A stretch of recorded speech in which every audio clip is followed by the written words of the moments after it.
Dinas Pekerjaan Umum dan Tata Ruang Dinas PUTR Kota Metro menyebut wacana pembangunan kolam retensi di wilayah Kelurahan Hadimulyo Barat, Kecamatan Metro Pusat, Kota Metro Lampung perlu dilakukan. Wacana dibangunnya kolam retensi yang berlokasi di Jalan Lukman Tanjung itu perlu direalisasikan demi mencegah terjadinya banjir yang kerap melanda wilayah tersebut. PLT Kabid Sumber Daya Air Dinas PUTR Kota Metro Burhanuddin Latif menuturkan kolam retensi dapat menjadi jalan keluar pencegahan banjir yang kerap melanda di wilayah Kelurahan Hadimulyo Barat. Untuk luasan kolam retensi itu, lanjut dia, masih perlu dilakukan kajian mendalam. Burhanuddin membeberkan wacana pembangunan kolam retensi ini belum dapat direalisasikan lantaran kepemilikan tanah yang akan dibangun bukan aset milik pemerintah Kota Metro. Kolam itu tadi Pak? Kolam retensi. Kolam retensi tadi sebenarnya itu bagaimana Pak? Saat ini prosesnya udah tahap mana dan urgensinya seperti apa? Ya, dari hasil laporan dari masyarakat, setiap ada periode hujan tahunan pernah terjadi banjir di lokasi tersebut, sehingga masyarakat mengusulkan ingin ada daerah tampungan air.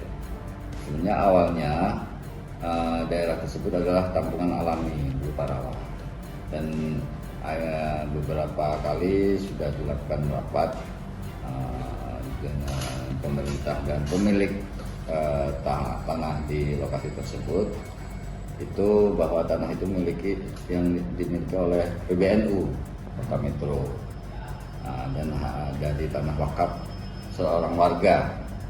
Jadi sudah ada pembicaraan atau rapat dengan pemerintah dan PBNU pada saat itu bersama Pak Sekda dan dinas-dinas terkait seperti Dinas PU, Dinas Keuangan, BPKD dengan bidang asetnya, dengan Bapeda. Karena tanah itu bukan milik pemerintah Kota Metro, jadi ada keinginan dari pemerintah untuk katakanlah tukar guling lah istilahnya, atau ada tanah penggantian untuk itu dijadikan kolam retensi. Karena hasil survei dari tim teknis di PU melihat kejadian hujan pada saat banjir itu banyak perubahan alih fungsi lahan di situ. Yang tadinya alami berupa rawa, berupa aliran sungai, anak sungai, banyak sudah menjadi daerah pemukiman dengan fungsi yang berubah. Akhirnya dengan curah hujan tinggi dengan waktu yang cukup lama, jadilah genangan. Aliran itu tidak tertampung lagi pada saluran anak sungai Bunut di lokasi jalan sekitar Jalan Lukman Tanjung. Kalau hulunya sebenarnya aliran tersebut dari Komplek Pemda. Kemudian memotong Jalan Imam Bonjol, cross drain Imam Bonjol, kemudian masuk ke Jalan Lukman Tanjung hingga sampai ke posisi rencana pembuatan kolam retensi itu. Tapi untuk bidang teknis PU, Dinas PU menunggu kepastian status tanah tersebut. Itu pun nanti di tingkat pimpinan membicarakan terkait perubahan status tanah itu dengan pemiliknya PBNU dan pemerintah Kota Metro. Jadi apabila status tanah tersebut sudah milik Kota Metro, baru bidang-bidang teknis yang terkait untuk merencanakan. Karena ada 3 aspek untuk peralihan tersebut, yaitu aspek teknis, aspek ekonomi, aspek hukum atau yuridisnya. Itu yang harus dipenuhi.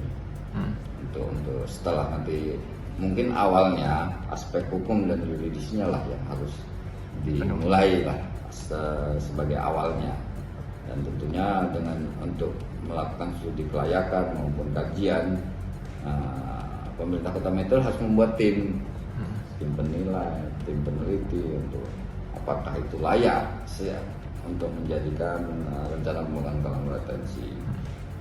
Karena kalau secara teknis mungkin nanti aspek teknisnya di Dinas PU lah yang akan membuat, dan aspek lainnya mungkin di bidang-bidang atau dinas terkait. Berarti Pak, untuk pembangunan kolam retensi di Hadimulyo Barat ini berarti memang perlu Pak ya, kalau misalnya memang jadi untuk dibangun, dan juga memang sangat urgent untuk dibangun agar di wilayah Hadimulyo Barat ini terhindar dari banjir berarti Pak ke depannya? Ya, sangat perlu sebenarnya. Kenapa? Karena sudah berulang kali terjadi di situ genangan dan banjir.